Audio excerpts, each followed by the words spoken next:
চেষ্টা করে, তো সেই আইনজীবীকে জানায়া দেন কিয়ামতের মাঠে আল্লাহর সামনে দাঁড়ানোর জন্য।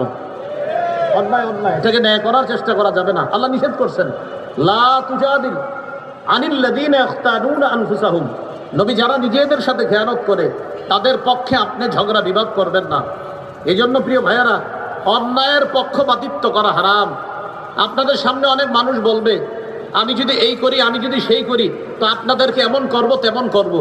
এগুলা শুই না আপনারা পক্ষে অবলম্বন করেন। ওই যে বাপে পক্ষ করছে, দাদা তার পক্ষে কথা বলছে, এই জন্য আপনিও তার পক্ষ অবলম্বন করলেন। যেই মাত্র পক্ষে অবলম্বন করলেন, করার সাথে সাথে কিছুদিন পরে আপনাকে বাস দেওয়া শুরু করলো।